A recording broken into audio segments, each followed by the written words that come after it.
الحمدللہ رب العالمین والصلاة والسلام علی سید المرسلین وعلی آلہ وصحبہ اجمعین ومن تبعہم بإحسان الی یوم الدین. اعوذ باللہ من الشیطان الرجیم. بسم اللہ الرحمن الرحیم. ان اللہ لا یغفر ان یشرک بہ ویغفر ما دون ذلک لمن یشاء. محترم حاضرین، کل کے درس میں دکتور ربیع کی چوتھی مجلس، جس میں انہوں نے سورہ نساء کی آیت نمبر 24 سے آیت نمبر 148 پر تبصرہ کیا اور اس کی تعلیمات کا کچھ خلاصہ پیش کیا. اس ضمن میں ابتدائی احکامات کا تذکرہ ہوا کہ تعدد ازدواج، میراث کے احکام و مسائل شریعت میں بیان کیے گئے، اور پھر سورہ نساء میں، اور پھر حقوق عشرہ والی آیت کی طرف اشارہ کیا گیا. اس کے بعد ان آیتوں کے بعد شیخ نے ذکر کیا کہ اللہ تبارک و تعالیٰ نے جہاد کو اپنے دین اسلام میں مشروع کیا. سورہ نساء کی اگلی آیات میں 36 کے بعد والی آیات میں اس کے کچھ احکامات کا ذکر ہے. صلاۃ خوف، حالت جنگ میں نماز کا وقت آ جائے تو نماز سے متعلق احکامات کا بھی تذکرہ کیا گیا. اس ضمن میں جب یہ لفظ ہم استعمال کرتے ہیں، اور آج کل اس لفظ کا استعمال کرتے ہوئے بھی لوگوں کو ڈر محسوس ہوتا ہے، خوف محسوس ہوتا ہے، اس وجہ سے کہ دنیا میں عالمی میڈیا نے اور لوگوں نے لفظ جہاد کو اتنا بدنام کر دیا کہ اگر اس کا استعمال بھی کیا جاتا ہے تو اس کا غلط معنی مفہوم مراد لیا جاتا ہے. دہشت گردی، آتنکواد، شدت پسندی سے اسے جوڑ دیا گیا ہے، حالانکہ یہ انتہائی زیادتی، ظلم اور ظالمانہ بات ہے، اور یہ ہماری کوتاہی ہے مسلمانوں کی کہ ہم نے لوگوں کو اس کا صحیح مفہوم بتایا نہیں، سکھایا نہیں. جہاد جہد سے بنا ہے، کوشش اور محنت کرنا. یہ صرف ہتھیاروں سے نہیں ہوتی. زبان سے اگر آپ برائی کو رد کر رہے ہیں تو یہ زبان کا جہاد ہے. مال سے اگر آپ اللہ کے راستے میں اس کے دین کی خدمت انجام دے رہے ہیں تو یہ مال سے ذریعے سے جہاد ہے. اور اسی طریقے سے آپ کسی بھی طریقے سے کوشش اور محنت کر رہے ہیں، اپنی صلاحیتوں کو استعمال کر کے دین کو پہنچانے، نیکیوں کو فروغ دینے اور برائیوں کو روکنے کی کوشش کر رہے ہیں، تو یہ اللہ کے راستے میں جہاد کی مختلف شکلیں ہیں. جہاں تک ہتھیار والے جہاد کا معاملہ ہے، یہ بھی ایسا نہیں ہے جیسا کہ غیر مسلموں کو تاثر دیا جاتا ہے یا وہ سمجھتے اور باور کراتے ہیں کہ اس میں ایک مسلمان کو یہ کہا جا رہا ہے، یا جو جہادی مسلمان ہے وہ یہ کہہ رہا ہے کہ ہتھیار لے کے کسی بھی غیر مسلم کی گردن ناپ دے، اس پر ظلم کرے، زبردستی کلمہ پڑھوا لے. بالکل غلط بات ہے. اسلام کی تعلیمات میں اس قسم کی باتوں کی کہیں گنجائش ہے ہی نہیں.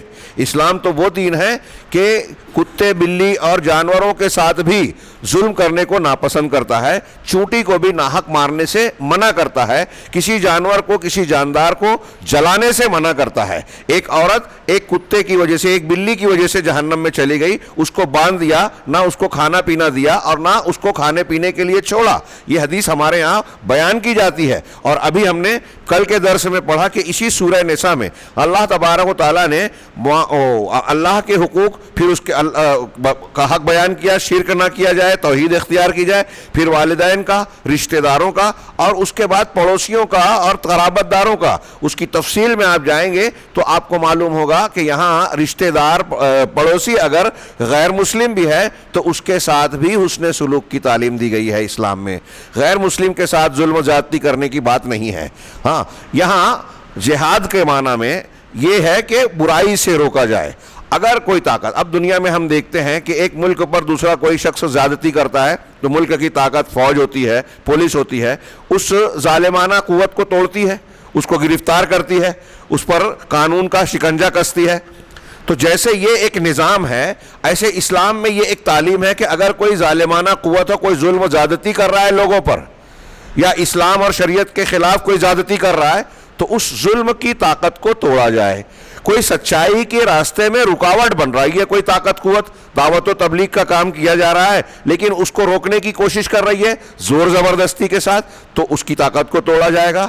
یہاں ایسا بھی معنی نہیں ہے کہ جہاد کے زور پر کسی کو زبردستی مسلمان بنایا جائے. قرآن کی صاف تعلیم ہے، لا اکراہ فی الدین، دین میں کوئی زور زبردستی ہے ہی نہیں. اگر کوئی شخص جبرن کلمہ پڑھوا لے بھی کسی کو، اور کوئی مجبور ہو کر پڑھ لے، تو اس کا کلمہ پڑھنا کوئی معتبر ہی نہیں ہے. مسلمان ہی نہیں کہلائے گا جو زور زبردستی سے کلمہ پڑھوایا جائے.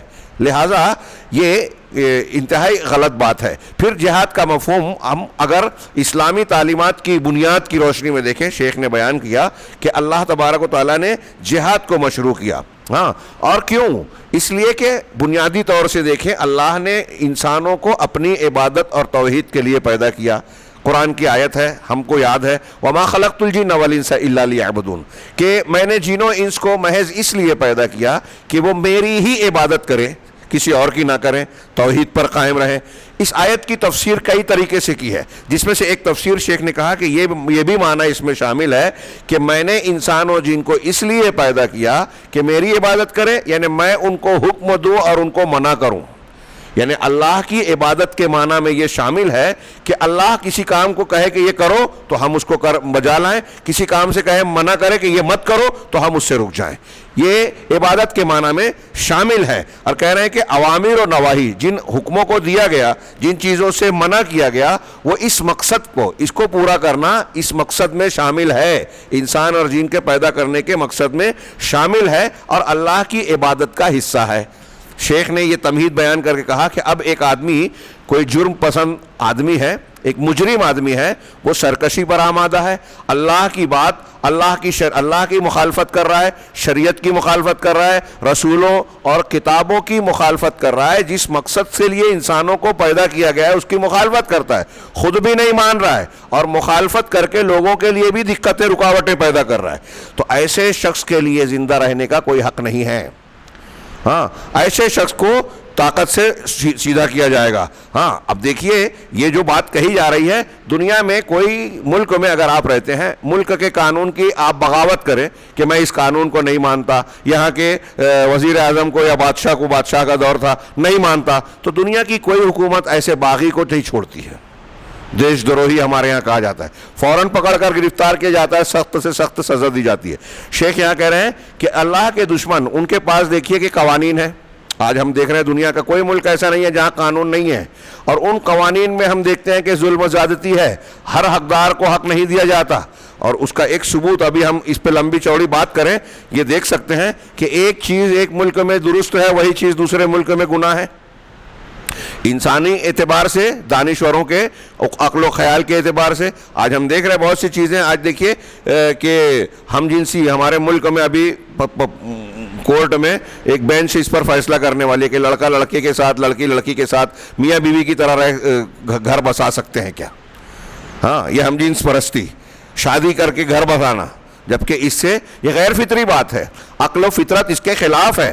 لڑکا لڑکا اور لڑکی لڑکی اگر آپ ایک دوسرے کے ساتھ رہیں تو اولاد کا ہونا، خاندان بسنا، نسل کا آگے چلنا یہ ہو ہی نہیں سکتا، سب جانتے مانتے سمجھتے ہیں، پھر بھی یہ بے وقوفانہ باتیں کر رہے ہیں، اور کئی ملکوں میں اس کی اجازت مل گئی ہے۔ اب یہ ظالمانہ قانون نہیں ہے، فطرت کے خلاف۔ ابھی کل تذکرہ نکلا اولڈ ایج ہوم کا، ملکوں میں انتظام ہے قانونی اعتبار سے، بوڑھوں کے لیے گھر گورنمنٹ انتظام کر رہی ہے کہ جوان بیٹے بیٹیاں ہو گئی تو بچوں کو گھر سے ماں باپ کو گھر سے نکال دیا، یہ ہمارے لذت میں، عیش میں، زندگی میں رکاوٹ بن رہے ہیں، گورنمنٹ کے حوالے کرے، یہ دیکھ بھال کرے۔ شراب، نشے کی چیزیں سب جانتے ہیں نقصان دہ ہے، لیکن اس پہ لکھا جاتا ہے۔ آج کیا کچھ ہے، ہاں، جس کے پاس طاقت ہے وہ کیسا ظالمانہ معاملہ اختیار کیے ہوئے ہے۔ ہاں، غذاؤں دواؤں کے نام پر ملٹی نیشنل کمپنیاں، فوڈ ایجنسیاں کھانے پینے کی چیزوں کے ساتھ آج یہ بیان کرتی ہے کہ اس میں وٹامن ہے، صحت کے لیے مفید ہے، لیکن تحقیقات بتاتی ہے اور لوگ اختیار بتاتے ہیں کہ اس میں جو کیمیکلز ہیں، اس میں جو دوائیں اور تیزی سے بڑھانے کے لیے جانوروں کو، جیسے ہمارے یہاں بائلر مرغی اور یہ استعمال کیا جاتا ہے، اس میں یہ بیماریوں کی آماج گاہ ہے، اس سے کینسر ہوتا ہے، ہارٹ کے پیشنٹ ہوتے ہیں، اس میں نشے کے اثرات ہیں، سور کے اجزاء ہیں، بچیاں اور چھوٹے بچے وقت سے پہلے جوان ہو رہے ہیں، ان کے جو ہارمونس ہیں اور غدود ہے وقت سے پہلے کام کرنے لگ رہے ہیں، چھوٹی بچی جو ہے وقت سے پہلے اس کو مہینہ آ جا رہا ہے، یہ ساری چیزیں کیمیکل سے ہو رہی ہے، نقصان سے ہو رہی ہے، لیکن دنیا کی تجارتی کمپنیوں کو اپنے پیسے سے مطلب ہے، اور سیاست داں ان کارپوریٹ سیکٹر کے ماتحت ہیں، لہٰذا ان کے غلط کاموں کو بھی جو ہے وہ سہارا دیتے ہیں، قوانین بناتے ہیں کہ ان کو ترقی ملے، اور اگر کوئی کمزور ہے تو اس کو دبایا جاتا ہے، اس پر قانون کا نفاذ کیا جاتا ہے۔ یہ پوری دنیا میں آج ہم دیکھ رہے ہیں۔ ہاں کورونا ویکسین ہو, دوسرے معاملات ہوں, سب جگہ ہمارے ملک میں دیکھ رہے ہیں. ہاں آج 2 قسم کے قانون چل رہے ہیں. یہ مسلمانوں پر الزام لگایا جاتا ہے کہ لو جہاد کر رہا ہے, اور ایک کیسٹ آتی ہے کہ 10 لاکھ مسلم لڑکیاں جو ہے ہندوؤں سے شادی کر چکی ہیں. ہاں اور یہ بولتے ہیں کہ خطرہ مسلم لڑکوں سے غیر مسلم لڑکیوں کو ہے. دونوں معاملات ساتھ ساتھ چل رہے ہیں. ہاں ایک طرف لوگوں کو بھڑکانے کے لیے یہ پروپیگنڈا کیا جاتا ہے کہ مسلمان غیر مسلم لڑکیوں کو بہکا کر ایسا کر رہے ہیں, دوسری طرف پریکٹیکل میں ہم دیکھ رہے ہیں کہ اس کے الٹ معاملات ہو رہے ہیں.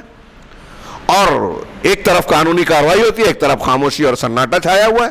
یہ تضادات ظلم اور زیادتی ہے. شیخ وہی کہہ رہے ہیں کہ ہم دیکھتے ہیں کہ دنیا میں مختلف حکومتوں میں ظالمانہ قوانین اور روش اختیار کی جاتی ہے, اور جو حکومت اور اس کے اندر ایک صاحب اقتدار طاقت کی مخالفت کرتا ہے, یہ لوگ اسے قتل کرتے ہیں, قید میں ڈال دیتے ہیں, اور مختلف قسم کی سزاؤں اور معاملات کا اختیار کرتے ہیں, بلکہ عوام پر جو ہے وہ حد سے تجاوز کرتے ہیں, اور ایک حصے سے دوسرے حصے پر پہنچ کر دوسرے پر حلہ بولتے ہیں, یا لوگوں کے خون بہاتے ہیں, خوریزیاں کرتے ہیں, مال کو لوٹ لیتے ہیں, عزتوں کو پامال کرتے ہیں. یہ ظلم, بغی اور عدوان, دشمنی اور ہٹ دھرمی کر کے زیادتیاں کرتے ہیں. آج ہم دیکھ رہے ہیں کئی ملکوں میں جو ہے, ابھی دیکھیے رشیا اور یوکرین کی جنگ چل رہی ہے, کئی ملکوں میں دیوالیہ نکل گیا, کئی ملکوں میں ایک دوسرے کے خلاف جو ہے ایسے قوانین پاس کیے جاتے ہیں جس سے دوسروں کے حقوق سلب ہوتے ہیں. تو یہ ظالمانہ قوانین ہیں. رہا اسلام, تو اسلام انصاف کا حکم دیتا ہے. یا ایھا الذین آمنوا کونوا قوامین بالقسط شہداء للہ. یہ غیر مسلم بھی کہتا ہے کہ میں نے اسلام اور قرآن جیسی تعلیم کسی مذہب میں نہیں دیکھی جو یہ کہتا ہے کہ ولا یجرمنکم شنآن قوم علی الا تعدلوا اعدلوا هو اقرب للتقوی, کہ کسی قوم کی دشمنی تم کو اس بات پر نہ ابھارے کہ تم ان کے ساتھ انصاف نہ کرو. کسی سے دشمنی ہے تو تم ظلم کرنے لگو, نہیں. یہ قرآن کہہ رہا ہے سورہ مائدہ کی اس کے بعد والی صورت میں. قرآن کہہ رہا ہے کہ کسی سے قوم سے دشمنی ہے تو اس کے ساتھ بھی دشمنی میں آ کر تم اس کے ساتھ ظلم نہیں کر سکتے. ایک غیر مسلم مستشرق کہتا ہے کہ قرآن کی اتنی زبردست انصاف کی تعلیم میں نے کہیں نہیں پائی. تو اب کیا جہاد کے نام پر وہ ظلم کرے گا؟ نہیں. جہاد وہاں مشروع کیا اللہ تبارک و تعالیٰ نے جہاں قانون اور حقوق کو سلب کر کے ظلم اور زیادتی کی جاتی ہے, تو ظلم کے خاتمے کے لیے اس کو مشروع کیا. اسلام جہاد کے ذریعے سے خیر, صلاح, سعادت اور دنیا اور آخرت کی بھلائی کو فروغ دینے کی تعلیم رکھتا ہے. میں اس تناظر میں یہ کہہ سکتا ہوں کہ اگر ایک غیر مسلم انسان جس کو بہکایا گیا ہے, بھڑکایا گیا ہے کہ اسلام میں شدت پسندی کی تعلیم ہے, جہاد ہے, یہ ہے, وہ ہے, اگر ان کو جہاد کا صحیح معنی, مفہوم, اس کے استعمال کا صحیح طریقہ اور اس سے متعلق تعلیمات جو آداب و احکام بیان کیے گئے ہیں, اگر ایک غیر مسلم کو سمجھایا جائے تو میں یہ یقین رکھتا ہوں کہ وہ غیر مسلم اپنی عقل سے بھی سوچ کے یہ کہے گا, مانے گا کہ یہ کوئی غلط چیز نہیں ہے, بلکہ یہ فطرت کے عین مطابق ہے. اسلام کی یہ تعلیم بہت ہی زبردست, مناسب اور بہترین ہے. دنیا میں امن و امان کے, انصاف اور محبت کے قائم کرنے کے لیے یہ تعلیم ضروری ہے. جہاد سے کسی پر ظلم قطعی مقصود نہیں ہے. ہاں یہ قرآن و حدیث کی تعلیم کا کہیں کوئی گوشہ ظلم اور زیادتی کا اشارہ یا اجازت نہیں دیتا. اب اس میں اس جو حکم میں بہت ہی حکیمانہ دعوت ہے. ہاں جہاد کے ذریعے سے حقیقت میں اگر دیکھا جائے تو سچائی, خیر اور بھلائی کی طرف لوگوں کو بلایا جاتا ہے.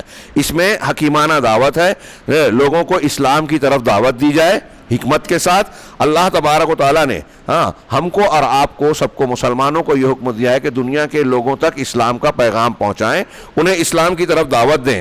اگر کوئی شخص اس کو قبول کر لیتا ہے تو فالحمدللہ, یہ بہتر بات ہے. اور جو شخص قبول نہیں کرتا تو اس پر زور زبردستی نہیں کی جائے گی. اگر مسلمانوں کو طاقت و قوت اور حکومت حاصل بھی ہے تو کیا کہا جائے گا کہ آپ ہم کو جزیہ دو. اللہ کے نبی صلی اللہ علیہ وسلم اور صحابہ کرام کا طریقہ کیا تھا؟ دشمن کے پاس جاتے تھے تو کہتے تھے یا تو اسلام قبول کر لو, قبول کر لیا تو آپ ہم بھائی بھائی, اور اگر نہیں تو ٹھیک ہے آپ ہم کو جزیہ دو. وہاں پیسہ مقصود نہیں تھا, مقصد یہ تھا کہ آپ جب جزیہ دینے لگے, ہمارے اور آپ کے درمیان صلح ہو گئی, تو اب اسلام کی دعوت آپ کے ملک میں پہنچانا یا مسلمانوں کا آنا جانا آپ کے یہاں کوئی رکاوٹ والا معاملہ نہیں رہ جائے گا۔ اب ہم اور آپ دوست ہو گئے اور ہمارا مقصد اسلام کی طرف دعوت دینا ہے، زور زبردستی کرنا، لڑائی جھگڑا کرنا اسلام کا مقصد قطعی نہیں ہے۔ جب آپ نے جزیہ دے کر حلیفی اختیار کر لی تو اب جنگ کی کوئی ضرورت نہیں ہے۔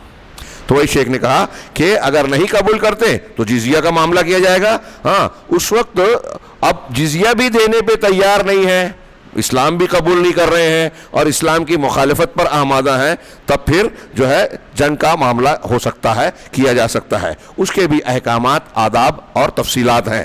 چنانچہ ہم دیکھتے ہیں کہ اصل مقصد اسلام میں اسلام کی طرف، سچائی کی طرف، اچھائی کی طرف دعوت دینا ہے، لڑائی جھگڑا جنگ کرنا نہیں ہے۔ چنانچہ اللہ شیخ نے حدیث نقل کی، بخاری مسلم کی بڑی مشہور حدیث، کہ اللہ کے رسول صلی اللہ علیہ وسلم نے جب معاذ رضی اللہ تعالیٰ عنہ کو یمن کی طرف بھیجا تو ان سے کہا انک تأتی قوما من اہل الکتاب، کہ اے معاذ آپ اہل کتاب کی ایک جماعت کے پاس آ رہے ہیں، فدعوہم الی شہادت اللہ الہ الا اللہ، لہذا تم ان کو دعوت دینا اللہ کے اس بات کی طرف کہ اللہ کے سوا کوئی معبود نہیں ہے، اس کی گواہی دیں، لا الہ الا اللہ کی گواہی دیں۔ سب سے پہلے اس کی کس کو، بہت غور سے سنیے، اچھے مسلمان یہ نہیں سمجھ رہے ہیں اللہ کے رسول صلی اللہ علیہ وسلم کی تعلیم اور آپ کی تربیت۔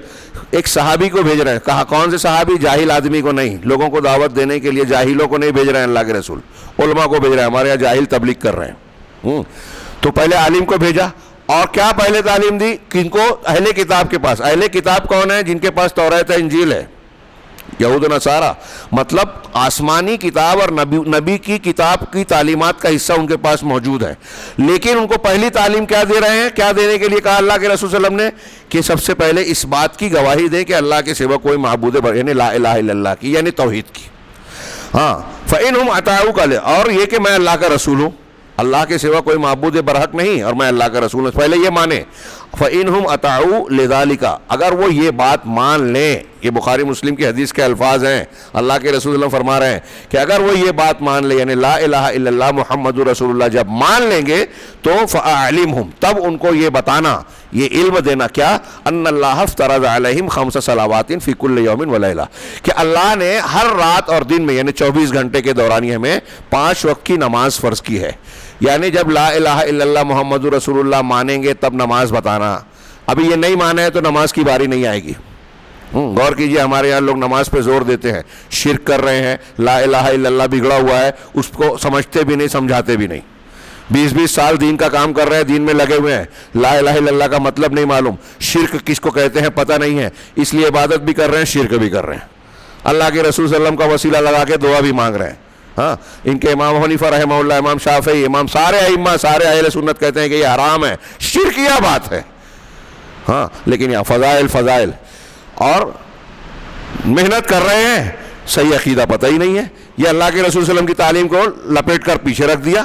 تو اللہ کے رسول صلی اللہ علیہ وسلم فرما رہے ہیں کہ جب یہ مان لیں گے تو بتانا دن رات میں 5 وقت کی نماز فرض ہے، اور اگر یہ بات مان لے تب یہ بتانا کہ اللہ نے ان پر صدقہ یعنی زکوٰۃ کو فرض کیا ہے، جو ان کے مالداروں سے لی جائے گی اور فقراء میں تقسیم کی جائے گی۔ یہ حدیث کا ایک ٹکڑا، آخری ٹکڑا چھوڑ دیا، بخاری مسلم کی یہ روایت ہے۔ اب اس پر اس بات کو ذکر کر کے شیخ ربی نے بڑی پیاری بات، تھوڑی سی تفصیل بیان کی ہے، 5-7 منٹ بڑھ جائیں گے، لیکن آپ بغور سنیں، بہت اہم چیز ہے۔ شیخ کہتے ہیں کہ اس طریقے سے اللہ کے رسول صلی اللہ علیہ وسلم نے ہمیں یہ تعلیم دی کہ ہم لوگوں کو توحید کی طرف دعوت دیں، حتیٰ کہ اگر مخاطب سامنے والا اہل کتاب ہی کیوں نہ ہو اور وہ دعویٰ کرتا ہو کہ وہ لا الہ الا اللہ مانتا ہے۔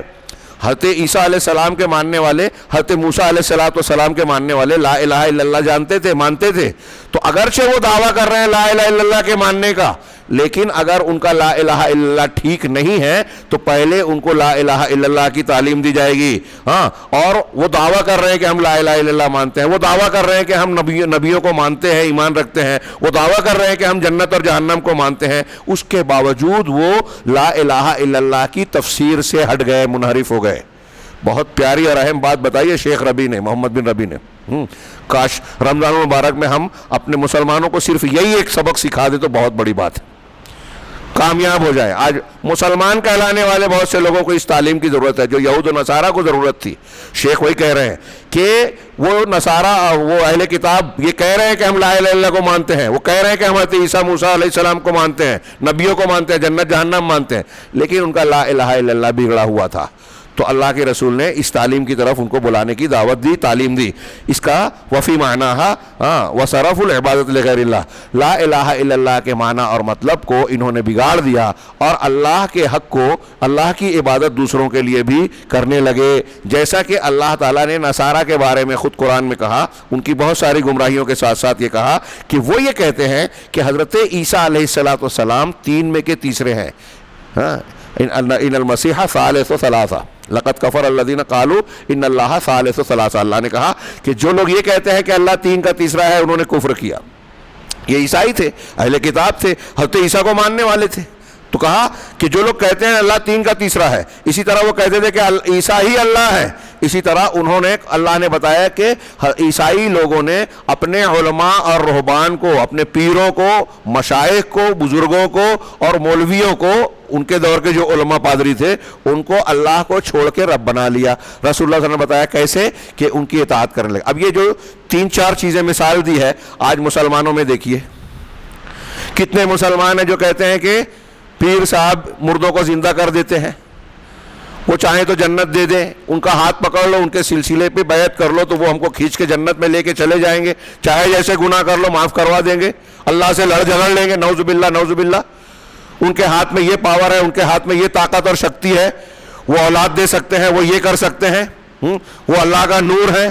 وہی جو مستوی رشتہ خدا بن کر اتر پڑا ہے مدینے میں مصطفیٰ بن کر. حضرت عیسیٰ میں حلول مانا, عیسائیوں نے تیسرا مانا تو کافر ہیں. اور یہ جو کہہ رہے ہیں کہ محمد صلی اللہ علیہ وسلم بھی اللہ کا نور ہی ہے, اللہ کا پرتو یہ اسی کا جز ہے, تو کیا یہ کافر نہیں ہوئے؟ حضرت عیسیٰ سے آگے, یہ عیسائیوں سے آگے نہیں بڑھ گئے شرک اور کفر میں؟ یقیناً بڑھ گئے. لیکن آج بہت سارے مسلمان کہلانے والے اسے مانتے ہیں, اور ہم جیسے لوگ اگر اس پر بولتے ہیں تو لوگ ناراض ہوتے ہیں, ارے یہ کیا بول رہے ہیں مولوی صاحب, اختلافی مسئلہ چھیڑ رہے ہو. اختلافی مسئلہ نہیں ہے, یہ ہمارے اور آپ کی جنت اور جہنم کا فیصلہ کرنے والا مسئلہ ہے. اور یہی تو جھگڑا تھا. اگر یہ اختلافی مسئلہ ہے تو دنیا کے ہر نبی نے یہ جھگڑا کیا, ہر نبی نے اپنی قوم کو شرک کا رد کر کے توحید کی دعوت دی.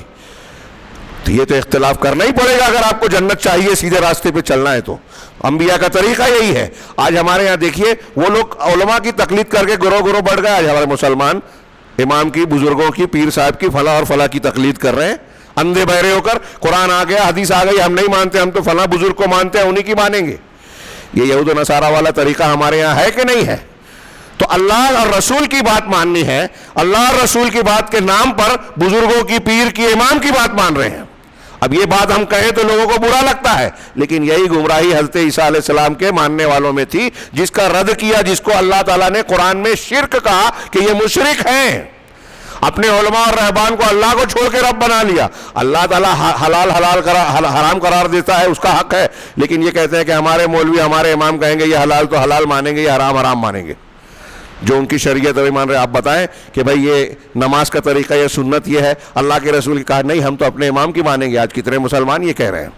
تو شیخ نے یہ مثال دے کے آگے کہا, اسی طرح یہود نے کہا کہ عزیر اللہ کے بیٹے ہیں, ہاں, الی آخر الآیات. اور پھر یہ سب سورہ نساء میں اس کا تذکرہ کیا گیا. یہ جو باتیں بیان کر رہے ہیں سورہ نساء کے ان آیتوں میں ذکر ہے کہ عزیر اللہ کے بیٹے ہیں. اس کے علاوہ آخری آیات تک جو یہود کی گمراہیوں کو اللہ نے بیان کیا, ہاں, اللہ نے ان کے کفر اور شرک کو بیان کیا, ہاں, اور پھر قرآن میں یہ بھی ذکر کیا لم یکن الذین کفروا من اہل الکتاب والمشرکین, کہ اہل کتاب اور مشرکین میں سے جنہوں نے کفر کیا. یہ قرآن کی ایک آیت کا ایک ٹکڑا نقل کیا, یہاں یہ استدلال کر رہے ہیں کہ دیکھیے اہل کتاب ہیں یہ, لیکن اللہ کہہ رہا ہے کہ یہ کافر بن گئے, کفر میں داخل ہو گئے. ہاں, حالانکہ وہ یہ دعویٰ کرتے تھے اہل کتاب یہود نصارہ کہ اللہ پر ایمان رکھتے ہیں, آخرت کے دن پر ایمان رکھتے ہیں, نبیوں پر ایمان رکھتے ہیں, لیکن انہوں نے بعض انبیاء کو مانا, بعض انبیاء کا انکار کیا, انبیاء کے درمیان فرق کیا. اسی طریقے سے انہوں نے توحید کے سلسلے میں جو ہے گمراہی اختیار کی. لہٰذا وہ اس بات کے مستحق ہوئے کہ توحید کی طرف انہیں دعوت دی جائے, جس طرح مشرکین کو توحید کی طرف دعوت دی جاتی ہے. یہ شیخ ربی نے یہ بات بیان کرنے کے بعد اب جو بات آگے کہی ہے وہ ہم سے متعلق ہے، جو میں نے تھوڑا اشارہ کرنے کی کوشش کی. کہہ رہے ہیں کہ آج کے ماحول میں، آج دنیا میں، عالم اسلام میں آپ دیکھیں کہ بہت سارے مسلمانوں کے عقائد بگڑ گئے ہیں، اکثر و بیشتر مسلم ممالک میں، بلکہ میں یہ کہوں گا کہ سر عام سعودی عرب کو چھوڑ کر وہاں بھی اندر اندر چھپے چوری چھپے پایا جاتا ہے. ہاں، اسے چھوڑ کر دنیا کا کوئی ایسا ملک جہاں مسلمان بستے ہوں ایسا نہیں ملے گا جہاں مسلمان شرک نہ کر رہا ہوں. کہہ رہے ہیں عقائد بگڑ گئے اکثر بیشتر مسلم ملکوں میں، چنانچہ وہ لوگ لا الہ الا اللہ کو نہیں جانتے.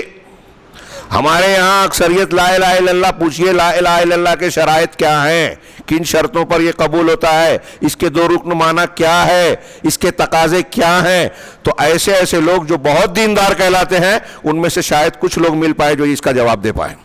لا الہ الا اللہ سمجھتے ہی نہیں ہیں، جبکہ یہ بنیاد ہے، جڑ ہے، اسی کی بنیاد پر اسلام میں داخل ہوتے ہیں. اسلام کی پوری عمارت اسی کلمے پہ کھڑی ہوتی ہے، لیکن لا الہ الا اللہ پر توجہ ہی نہیں. عقیدے پر ہمارے ہاں زور ہی نہیں ہے. کوئی فضائل پر، کوئی اسلامی حکومت کی بات کرتا ہے، کوئی دوسری باتیں کرتا ہے. انبیاء کرام نے جس پر زور دیا ہم زور نہیں دیتے. ہاں، کہہ رہے ہیں کہ لا الہ الا اللہ کو نہیں پہچانتے، نہیں جانتے، معنی نہیں سمجھتے. چنانچہ نتیجہ کیا نکلا کہ اکثر مسلمان شرک میں پڑ گئے ہیں.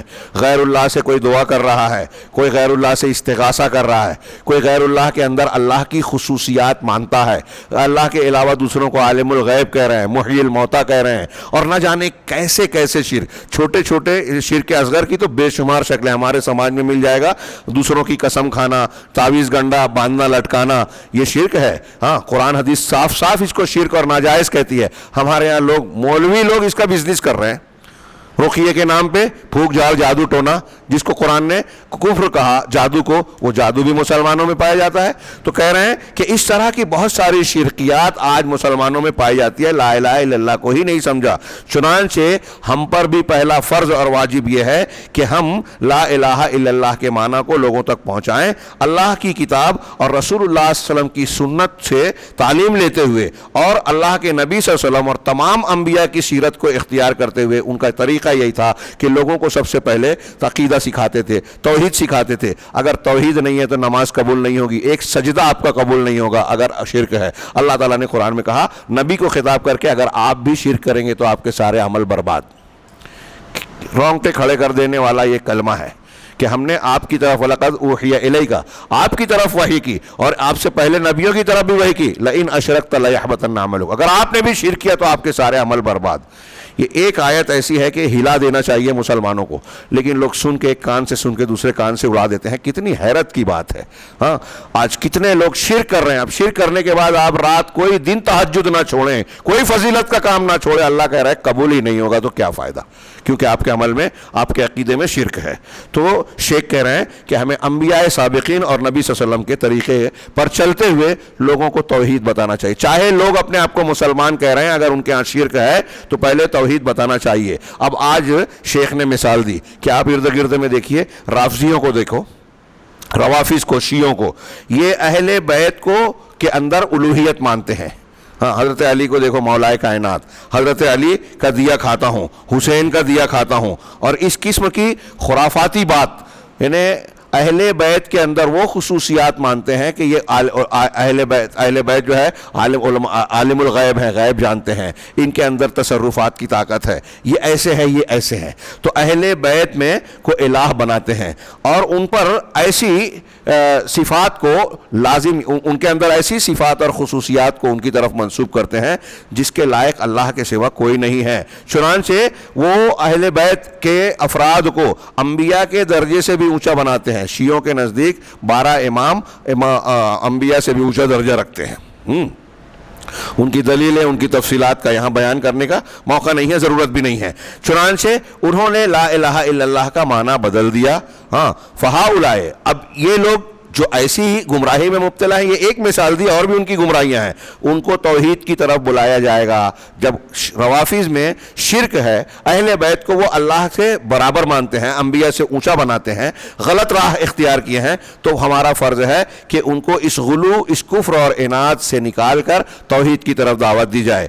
صوفیہ، اس کے بعد شیخ نے دوسری مثال دی کہ صوفیہ نے اولیاء کے سلسلے میں غلو کیا، اور ان کے بارے میں یہ اعتقاد اختیار کر لیا اپنے اولیاء اور بزرگ بزرگوں کے بارے میں کہ یہ کائنات کے اندر تصرف رکھتے ہیں، دعاؤں کو قبول کرتے ہیں، مرادیں پوری کرتے ہیں، مشکلات کو آسان کرتے ہیں، ان میں کچھ خواجہ ہیں، کچھ غریب نواز ہیں، کچھ جو ہیں وہ فریاد پوری کرنے والے غوث ہیں، کچھ ایسے ہیں، کچھ ایسے ہیں۔ اللہ اور رسول نے کوئی دلیل نہیں اتاری، یہ مشرکین مکہ اور کافروں کی طرح انہوں نے بھی اپنے بزرگوں کے سلسلے میں خصوصیات بانٹ لی اور ان کو اللہ کے برابر بنا دیا۔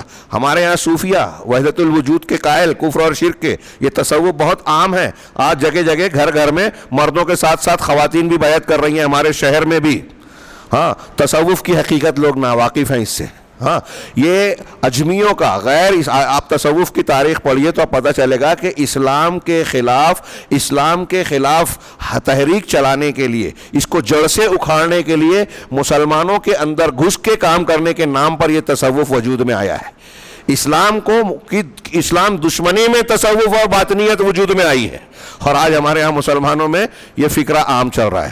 آپ تصوف میں جائیں تو بیعت لیتے ہوئے آپ کو کہیں گے کہ قال اللہ قال رسول دماغ سے نکال دو، یعنی قرآن میں کیا ہے، حدیث میں کیا ہے، اس کے چکر میں مت پڑو۔ جو پیر صاحب بولیں گے، جو مشائخ طریقت سلسلے کے شیوخ بولیں گے، اس کو آپ کو ماننا ہے۔ مطلب پہلے ہی سبق میں آپ کو قرآن حدیث سے کاٹ دیا تو گمراہی کے راستے پہ چلا دیا۔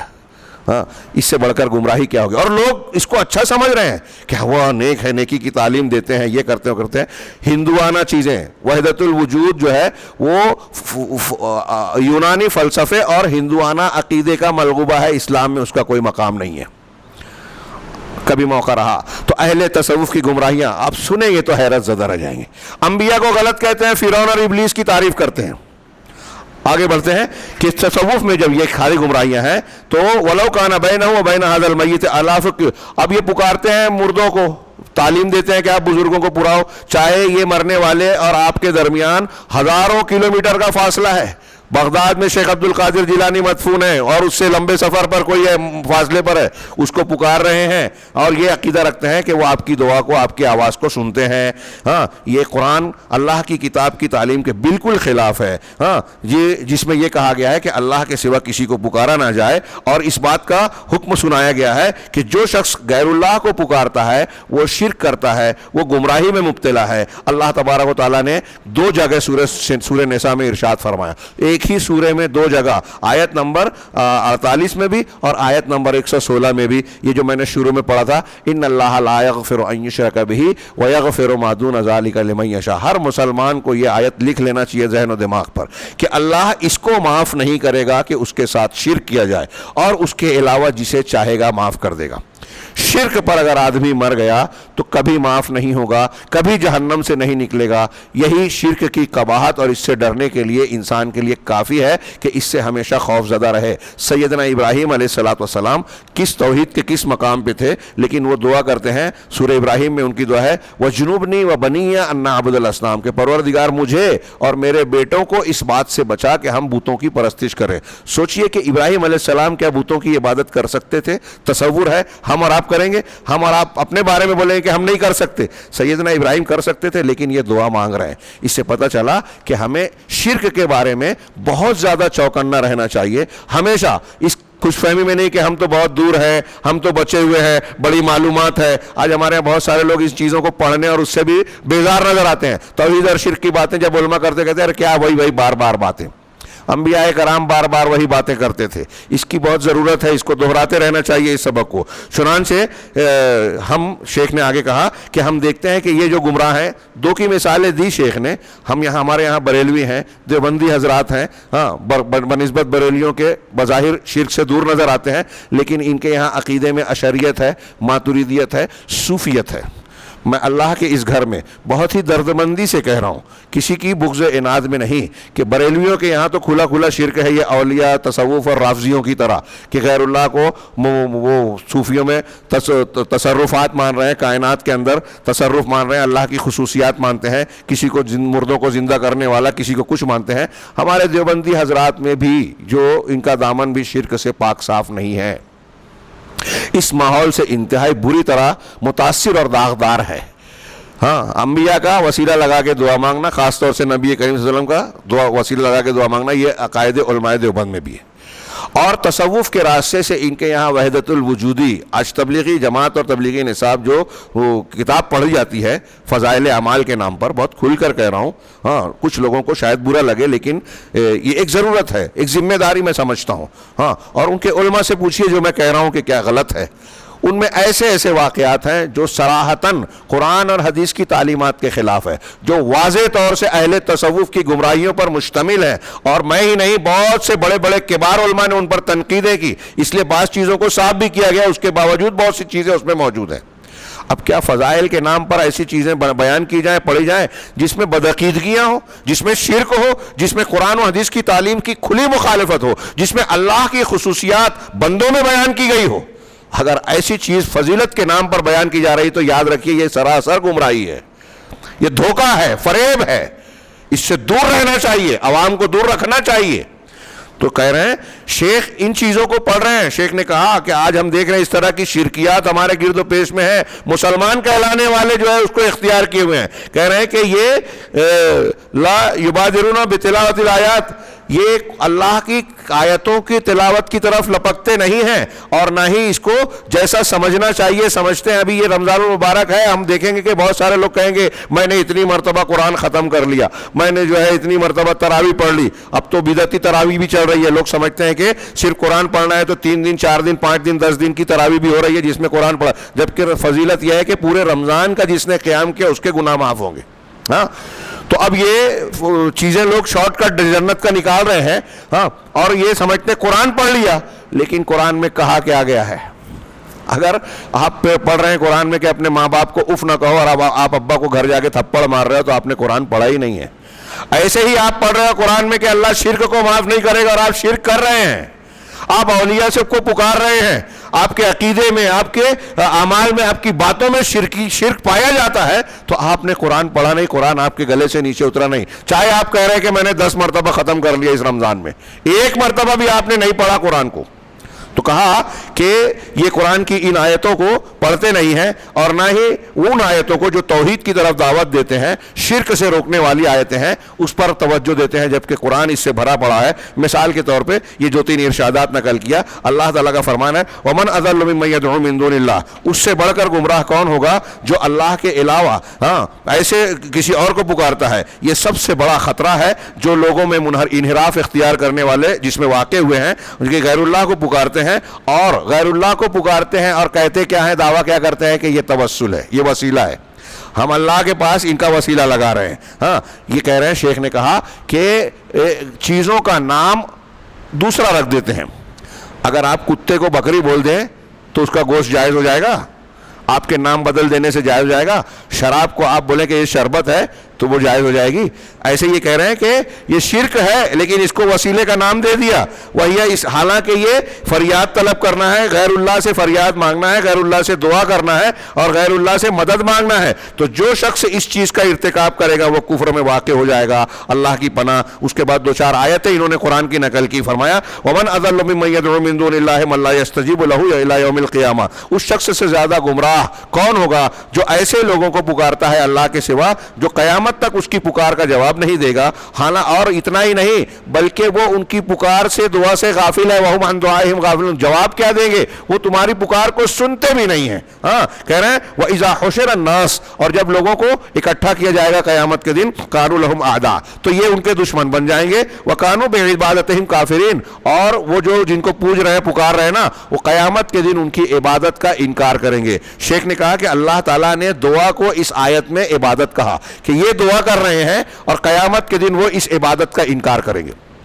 چنانچہ غیر اللہ سے دعا کرنا ان کی عبادت کرنا ہے۔ اسی طریقے سے اللہ نے فرمایا وَالَّذِينَ تَدْعُونَ مِن دُونِهِ مَا يَمْلِكُونَ مِن قِطْمِيرٍ، جن کو اللہ کے سوا تم پکارتے ہو وہ قطمیر، کھجور کی گٹلی پہ جو چھلکا ہوتا ہے، لفافہ، ہلکی جھلی ہوتی ہے، اس کو قطمیر کہتے ہیں عربی میں۔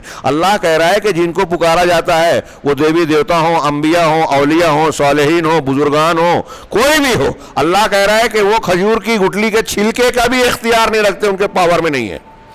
جب اتنی بھی ان کی پاور نہیں ہے تو آپ کو کیا دے سکتے ہیں, کیا چھین سکتے ہیں؟ ان تدعوہم لا یسمعوا دعاءکم, اگر تم ان کو پکارتے ہو تو تمہاری پکار کو وہ سنیں گے بھی نہیں.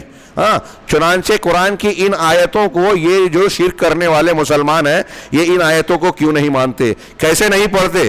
حالانکہ اگر وہ اپنے اسلام میں سچے ہیں تو اس کو مانیں کہ جن کو تم پکار رہے ہو اللہ کے سوا وہ تمہاری پکار کو سنتے بھی نہیں, وہ چاہے انبیاء ہوں, ملائکہ ہوں یا کوئی اور ہو.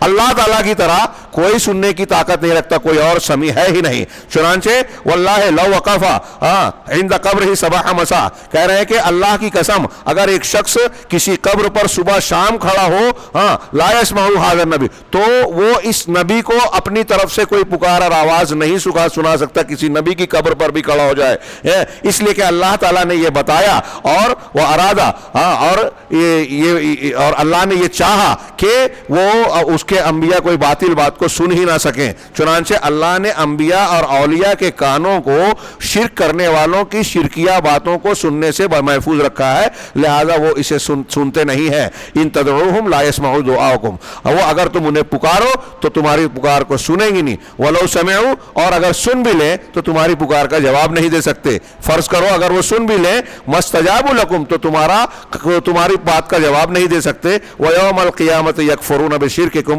اور قیامت کے دن تمہارے شرک کا انکار کریں گے. اللہ تعالیٰ نے اس دعا کو یہاں شرک کہا. اس دعا کو اگر آپ غیر اللہ کو پکار رہے ہو تو اللہ نے اس آیت میں اس کو شرک کہا کہ وَيَوْمَ الْقِيَامَةِ يَكْفُرُونَ بِشِرْكِكُمْ, اور سورہ احقاف کی جو پہلے آیت پڑھی اس میں دعا کو عبادت کہا, اور دعا ہی دراصل عبادت کا حاصل ہے. آگے شیخ نے بیان کیا کہ جیسے اللہ تعالیٰ نے, اللہ کے رسول نے کہا نا کہ الحج عرفہ, حج عرفہ ہے, ایسے ہی کہا کہ دعا ہی عبادت ہے. کیوں؟ اس لیے کہ اکثر و بیشتر جتنی بھی عبادتیں ہماری ہیں اس کا بیشتر حصہ آپ دیکھیں کہ دعا ہی پر مشتمل ہوتا ہے. اللہ کی پکارنا, اور دعا ایک دعائے مسئلہ ہے, ایک دعا ہے عبادت ہے. یہ اگر ان دونوں قسموں کو سمجھیں گے تو جتنی عبادتیں ہیں حقیقت میں وہ سب کے سب دعا ہی دعا ہے. چنانچہ یہ دعا جب اللہ کی عبادت ہے تو اس سلسلے میں ہم کو یہ احتیاط کرنا چاہیے کہ دعا صرف اللہ سے کی جائے. لیکن شیخ نے آگے کہا کہ جب دعا عبادات کا بیشتر حصہ ہے اور یہ حصر اضافی ہے, جیسا کہ اہل بلاغہ کہتے ہیں اس کی اہمیت کے پیش نظر کہ اضافی طور پر کہ بس یہی عبادت ہے. ہاں, ہونا کا فقہا, لیکن ہم دیکھ رہے ہیں یہ نتیجے کی ایک بات, بس 2-4 منٹ اور, ہاں یہ اہم بات ہے, ادھوری رہ جائے گی اگر میں بیچ میں چھوڑ دوں. تو شیخ نے آگے کہا کہ آج کے ماحول میں ہم دیکھتے ہیں کہ بہت سارے جو ہے جبہ و دستار والے لوگ ہیں, مدارس ہیں, جامعات ہیں, ادارے ہیں, ہاں, وہ لوگوں کو شرک کی طرف دعوت دے رہے ہیں. بہت بڑی بات کہی شیخ نے. مسلمانوں میں بڑے بڑے اصحاب جبہ و دستار, علماء کبار, عام آدمی جن کو بہت بڑے بڑے علامہ عالم سمجھتا ہے, ہاں, ایسے ہی علماء ہیں, مدارس ہیں, ادارے ہیں, سینٹرز ہیں, وہ شرک کی طرف دعوت دے رہے ہیں. اور بہت سارے اہل ضلالت نے ایسی کتابیں لکھی ہیں جو شرک کی طرف دعوت دیتی ہیں, غیر اللہ سے استغاثہ اور دعا کرنے کی تعلیم دیتی ہے, اور وَأَيَّدَهُمْ مَن يُسَمُّونَ بِعِلْمٍ, اور ان کی تائید کرتے ہیں وہ لوگ جن کو لوگ علماء کہتے ہیں. اگر وہ علماء ہے بھی تو وہ علماء سو ہیں, علماء ضلالت ہیں, علماء شر ہے. جو شرک کو ثابت کرے وہ عالم ہے کیا؟ ایک آدمی اگر ڈگری حاصل کرتا ہے, کسی چیز کو صحیح طریقے سے جانتا ہے تو ہم اس کو کہیں گے عالم ہے. لیکن عالم ہے لیکن ایک چیز کو غلط جانتا ہے تو کیا وہ غلط میں بھی عالم کہلائے گا؟ ظاہر سی بات ہے کہ نہیں. اس کو کہیں گے کہ یہ جاہل ہے, عالم ہے لیکن جاہلوں والا معاملہ کر رہا ہے. تو ایسے ہی یہ جوہلا ہے, علماء سو ہے. اب شیخ نے کچھ ایک دو مثال دی نام کی اپنے عالم عرب کے اعتبار سے. ایک نبہانی کا نام کے لبنان کا ایک شخص تھا, یہ فرانسیسیوں کا گویا عمیل, کیا بولیں گے اس کا, کٹ پتلی, ہاں, فرانسیسیوں کا زرخرید تھا مسلمانوں کے بیچ میں. کہہ رہے ہیں کہ یہ بیروت میں رئیس و محکمۃ الحقوق, حقوق کے محکمے کا, شعبے کا سربراہ مقرر کیا گیا تھا. ہاں, اس شخص نے یعنی حکومت کے ایک اس کو عہدے کو پانے کے بعد سلفیت, اہل الحدیث کے توحید کے عقیدے کے خلاف جنگ چھیڑی اور اہل توحید کے خلاف بھی جنگ چھیڑی. یہ ایک مثال دے رہے ہیں دکتور ربیع.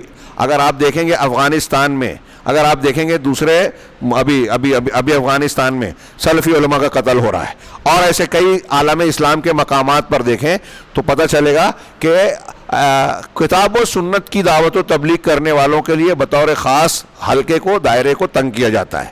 اور افسوس یہ ہے کہ خود مسلمانوں میں وہ کہ مختلف طبقات اہل حدیث اور ان کے علماء جو توحید کی دعوت دیتے ہیں ان کی دشمنی مول لے لیتے ہیں۔ یہ پوری دنیا کے ٹارگیٹ ہیں، آپ مانے نہ مانے، آپ کی معلومات کم ہو یا آپ تسلیم نہ کریں، عالم اسلام میں اس کے لیے خاص جال بچھایا جاتا ہے۔ تھنک ٹینک یہود و نصارہ کے لوگوں کو اس سے آگاہ کرتے ہیں کہ دیکھو اصل خطرہ یہ علماء ہیں۔ تو آپ دیکھیں گے کہ کئی مقامات پر سلفی دعوت کے علمبرداروں کو خاص طور سے نشانہ بنایا جاتا ہے۔ شیخ نے اس کی طرف اشارہ کیا کہ نبہانی اب یہ خود ایسی کتابیں لکھ رہا ہے جس میں شرکیات ہیں، بدعات ہیں، خرافات ہیں، بزرگوں کے ایسے واقعات ہیں جو سراسر شرک پر مبنی ہیں۔ کہہ رہے ہیں کہ یہ شخص ابن تیمیہ کو، علامہ شیخ الاسلام محمد بن عبد الوہاب کو گالیاں دیتا ہے، اور غیر اللہ سے استغاثے کو جائز قرار دیتا ہے، اللہ کی کتاب اور رسول اللہ صلی اللہ علیہ وسلم کی سنت کو تحریف کر کے وہ شرک، اللہ کے ساتھ شرک کو جائز قرار دیتا ہے۔ چنانچہ شرک سب سے بڑا خطرہ ہے، ایسا گناہ ہے جس کو معاف نہیں کیا جا سکتا، اور شرک میں سے یہ بھی ہے کہ آپ غیر اللہ سے دعا کریں، غیر اللہ کے لیے ذبح کریں، اللہ کے علاوہ کسی اور پر توکل کریں اللہ کی طرح، اور یہ عقیدہ رکھیں کہ اولیاء اور صالحین یا انبیاء غیب کا علم رکھتے تھے، کائنات میں تصرف رکھتے ہیں، یہ ربوبیت میں شرک ہے، اور وہ دعا کرنا یہ الوہیت میں شرک ہے، ان کے لیے عبادت کرنا۔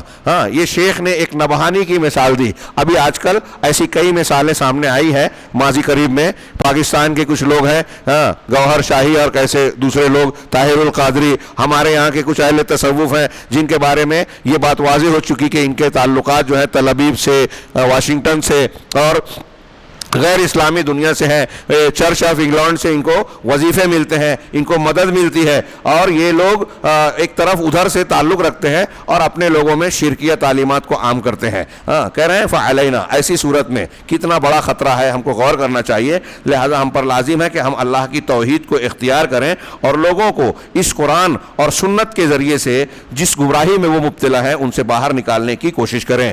اب شیخ نے آخری پیراگراف میں یہ کہا کہ ایک سلفی اور اہل الحدیث جس کے پاس قرآن و حدیث ہے، وہ اس کے پاس صحیح پیغام ہے، اس کے پاس دین کی امانت ہے، لہذا اس کو ہم پر اور آپ پر لازم ہے کہ ہم صحیح دین کو خود سیکھیں، اور سلف کی کتابوں کو، سلف کے عقائد کو جانیں۔ بہت ضروری ہے یہ منہج سلف کو سیکھنا، ان کے عقائد کو جاننا، اور قرآن اور حدیث کی جو تفسیر سلف نے کی ہے، بہت سارے لوگ بہت ساری نئی تفاسیر کر رہے ہیں، کوئی منکر حدیث ہے، کوئی نئی دانشوری کے انداز میں کر رہا ہے، کوئی یورپ اور امریکہ کے فلسفے کی روشنی میں قرآن حدیث کی تشریح کرتا ہے، اور نوجوان کو وہ بہت اچھی لگنے لگتی ہے، الٹی سیدھی تفاسیر کرتے ہیں، لوگوں کو لگتا ہے کہ ارے بڑے یہ اتنے لوگ لائک کر رہے ہیں تو اس کے پیچھے بھاگنے لگتے ہیں۔ ہم پر لازم ہے کہ قرآن و حدیث کی دو تشریح اور تفسیر سلف نے کی ہے، سمجھیے، اس کو جانیں تاکہ علم میں پختگی حاصل ہو، اور اس بات کے مصداق ہم بن سکیں کہ علم اور بصیرت کی بنیاد پر دعوت دینے والے بن رہے ہیں، جیسا کہ اللہ نے قرآن میں کہا قل ھذہ سبیلی ادعو الی اللہ علی بصیرۃ انا ومن اتبعنی، کہ آپ کہہ دیجئے کہ یہ میرا راستہ ہے۔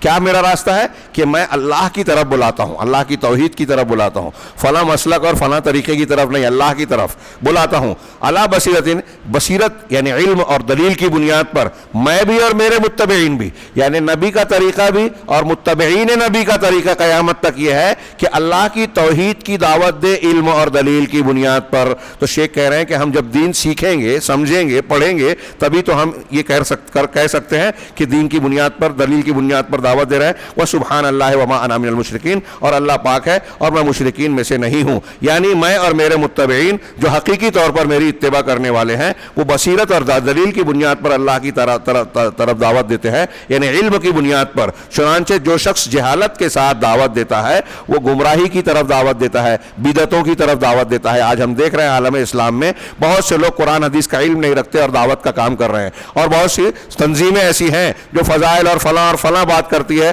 لیکن ہم عقائد سلف کو نہیں جانتی, قرآن حدیث کی صحیح تشریح کو نہیں جانتی, تو بدعت و خرافات کی طرف دعوت دے رہی ہے. کوئی تحریکیت کی طرف بلا کے مسلمان نوجوانوں کو جو ہے جوش و جذباتیت کی بھٹی میں جھونک رہا ہے اور مسلمانوں کا قاتل بنا رہا ہے. کتنے لاکھ مسلمان اسی سے مر گئے, قتل کر دیے گئے اپنے ہی ہاتھوں سے. بہرحال جو شخص جہالت کی بنیاد پر دعوت دے رہا ہے وہ گمراہی اور باطل کی طرف دعوت دینے والا بن جاتا ہے. ہاں, اگرچہ کہ وہ اپنے آپ کو عالم, دانشور اور مختلف ناموں سے پکاریں, اگرچہ ان کے پاس جو ہے کچھ شہادتیں یعنی کچھ سرٹیفکیٹ اور سند موجود ہو, لیکن وہ قرآن و حدیث کو کے جاہل ہیں.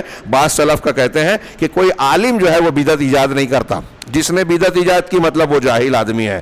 ہاں, وَإِنَّمَا ابْتَدَعَ الْبِدْعَ هَذِهِ الْجُهَالُ, بدعتوں کو ایجاد کرنے والے یہ جاہل ہیں جنہوں نے اپنے آپ کو عالم کا نام دے رکھا ہے حالانکہ وہ جاہل ہے. فَتَعَلَّمُوا, لہذا آخری جملہ شیخ نے کہا کہ اللہ کی کتاب اور سنت رسول کو سیکھو اور اللہ کی توحید کو اچھی طریقے سے سیکھو, یہی دنیا اور آخرت میں ہماری کامیابی کی سب سے بڑی بنیاد ہے. اللہ تعالیٰ ہمیں دین کو, قرآن کو صحیح طریقے سے سمجھنے اور اختیار کرنے کی توفیق عطا فرمائے اور اس کے ذریعے سے دنیا اور آخرت میں کامیابی سے نوازے. وآخر دعوانا ان الحمد للہ رب العالمین وصلی اللہ علیہ وسلم.